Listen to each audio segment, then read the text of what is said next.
to Me is a 2023, well, it premiered at a film festival in 2022, but it came out in 2023, horror film, directed by Danny and Michael Philippa, and written by, I want to get these names right, Danny Philippa, Bill Hensman, and Daley Pearson.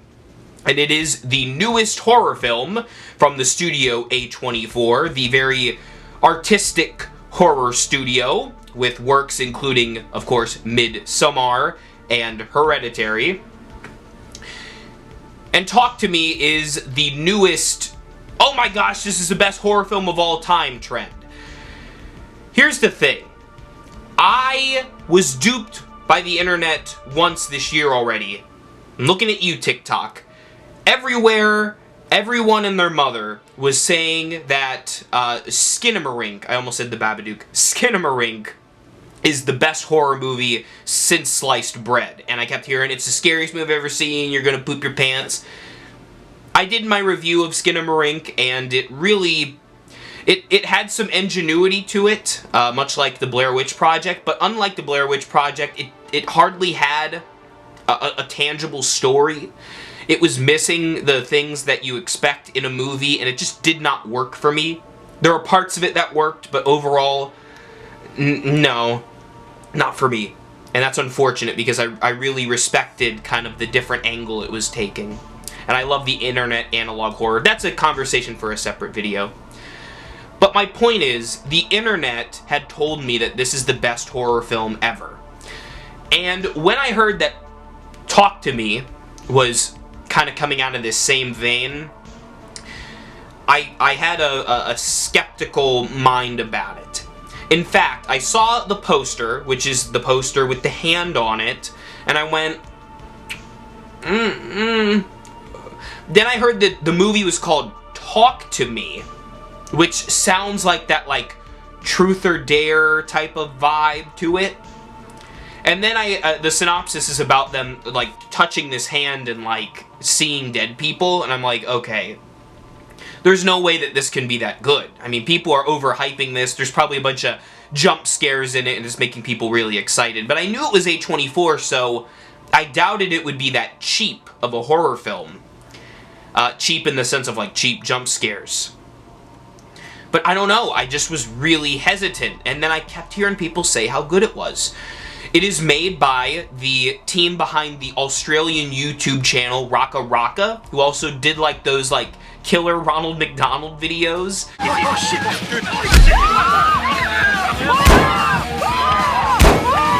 Back in their day. And I don't know, I was really curious about it. I wanted to support, you know, a fellow YouTube channel, especially in the horror field. I know Chris Stuckman's working on his horror movie, and I wanted to support the RackaRacka horror movie. I just didn't really know if it was gonna be for me. Boy, am I glad I saw this, because it lives up to the hype. It is definitely one of the best horror films this year, and I'm really proud of the people behind it. There's a lot to say, there's a little to say. The synopsis is what I said. There is this hand. Later come to find out it is the severed hand of a psychic coated in a ceramic kind of coating. And when you hold on to it and say, talk to me, you can see a dead person or some sort of spirit. Which, no spoilers. Yet. They're holding on to it, and they see this dead person, and then they can say, it's something like, I invite you in, and then the spirit, the dead person, can come into them and, like, possess them. And what was so great about it is it felt like, I hate to compare this very dark, it gets very dark, this very dark horror film to an episode of SpongeBob, but there's an episode of SpongeBob called The Hooks, where Patrick sits on the hooks and goes up and then kind of floats down, and it's all fun and games until it gets real. And what I loved about this movie is it treats kids like stupid kids, not in the traditional, like, oh, stupid kids in a horror film, but they're not understanding the gravity of something that is potentially very dangerous, and they're all, like, laughing and joking and making fun of people going, ugh, with this hand, and it is funny. Like, I'm watching it and I'm, like, laughing with them until it gets real.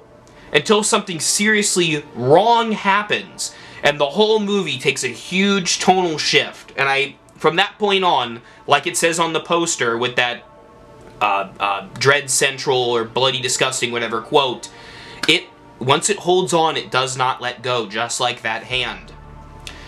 And that's really telling. It's really nice to see a horror film that grips you at a certain point and does not refuse to let go. I could easily see, had this been a Blumhouse-style horror movie, and I'm not meaning to insult Blumhouse in this review, I like a lot of their films. But there's a certain trend with their movies where I feel like if this was a Blumhouse movie, they'd go, okay guys, when the bad thing happens, okay guys. This hand was a psychic's hand. They'd go to the library, because kids go to a library, and they'd look up the psychic, and they'd find an old picture of him without his hand. That's him. And they'd go to his house, and his, like, old daughter or mom would be at the house. Oh, my son, he was a psychic, and he loved his little hanky in his coat. And if you find that hanky and unbury him... They'd unbury his body and see the skeleton with no arm, and they'd take the hanky and they'd burn it, and then they'd all stand in a circle and watch as, like, the hand shriveled up, and they'd all, like, clap and, like, hug, and they'd be like, it's finally over. And the very end of the movie would be a shot of the hand going, you know what I mean? Like, that cheap, not horror. And I thought about this during the movie, too. I'm taking some tangents here. But there's a difference between genuine horror that makes you feel uneasy and queasy, like this movie does, or like Hereditary, or The Exorcist, or certain really dark horror movies, even The Shining, versus kind of the more playful, fun horror movies. And I'm not meaning to degrade those. In fact, I sometimes prefer those in a lot of instances, because they're easier to swallow. Even movies like Halloween Kills, or, I don't know, more fun movies, slasher movies I think of, ghost movies. They're not trying to really unsettle you. They're trying to give you a spooky, fun, good time. But this movie leans to the former. A really dark movie, a really suspenseful movie, and the ending does not give you any relief, does not give you any, like, bit of hope, really, or joy. It just is very bleak. And I respect that. I really respect it when a movie can just deliver a solid punch to your gut. I've seen a lot of horror movies in my day, my young day, and this one really impacted me. I thought it was very effective. I think from an initial viewing, it's somewhere between a 4 and a 4.5 out of 5. I'm going to give it the benefit of the doubt and say it's a 4.5 because what it was trying to accomplish, it did. My only one major criticism, to dance around spoilers, is that certain characters were a little too, I don't know if I want to say stupid, but they didn't really think anything through. They were very rash, especially the main character. There were a few decisions, especially involving her dad, that I thought, hey, I would, hold the brakes here. You just found out about this hand thing. Like, chill a little bit. But for the sake of the drama, for the sake of the story, I understand why those decisions were made. And it wasn't like a huge breach in character. It just, I feel like it jumped the shark a little too fast. Especially when the rest of the pacing I thought was really solid. But typically as the story goes, the pacing gets a bit faster.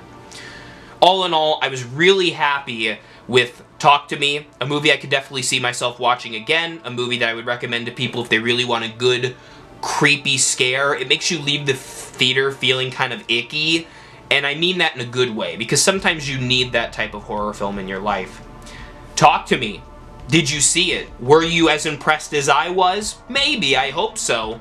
Leave a comment down below. I will jump into a couple of final spoilery notions right now, so if you don't want to hear those, click away. You've been warned.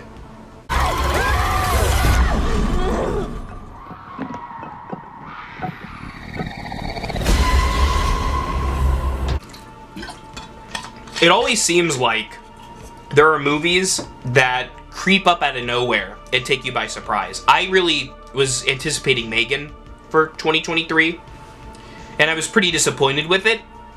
Didn't hear about Talk to Me, just like The Menu from last year, didn't hear about it, and it just, it captivates. What can I say? This is just a lesson both to me and to all of you, to take risks on the movies that you watch. It's sometimes really safe to just go out and see an IP movie, a movie that you know the characters, you know, a movie even like Saw 10, which I am anticipating, or The Exorcist Believer, which has its competition with Talk to Me. But like the Halloweens and the Screams and all the franchise movies, they're safe because we know it. Take the risks because there's a new horror classic waiting for you out there that you just haven't seen before. And I'm so glad that we are really, I think, living in a horror renaissance. And I want to talk about that when Haunttober arrives, which, by the way, peep the background. You're seeing it early. You're welcome. As for Talk to Me, the final wrap-up discussion, I just wanted to say that I love that the movie kept with the logic of that these entities, once you hold onto the hand, are malevolent. They're evil, and I think they were implying that they were demonic. A lot of times they're like, oh, these are the good ghosts, and these are the demons, they're bad. But this movie, it stuck with that these are evil entities, because even the mom, which at first you go, oh, that's actually her mom trying to talk to her. Nope, that's another demon. It's trying to trick ya, and it didn't backtrack on the demon logic or the demon lore, and I really respected that. It's crazy to me that you have these big, like, Universal Pictures, big horror movies, and then you have this, like, simple one made by YouTubers, and it's so much more effective. It's so much better. And it really shows you that the younger, not younger in the sense of age, but the fresher minds that come up with horror movies are usually the ones that keep the genre going. Horror has always been a genre that harkens to its generation and to the times of the age. You think of like horror movies from the 50s and 60s, they're about zombies and mind invasion and aliens and body snatchers, the Cold War, the fears of the time. You look at today, there's a lot of mental health scares with people, schizophrenia and bipolar disorder, and I got that really heavily from Talk to Me, and I think movies like it are one of the reasons why the horror genre will always remain relevant and always continue. I just really respect this movie, and it's crazy that younger YouTube people can make a more competent horror movie than big Hollywood executives. I know that, like, the strikes are going on right now, and it's very curious to see how this all plays out. We are living in a really interesting horror age, and I'm all for it. Thank you, Talk to Me, and thank you for watching. Let me know what you thought about this movie in the comments below, and I'll see you in the next review. Remember, for all things Halloween, this is Hauntformer.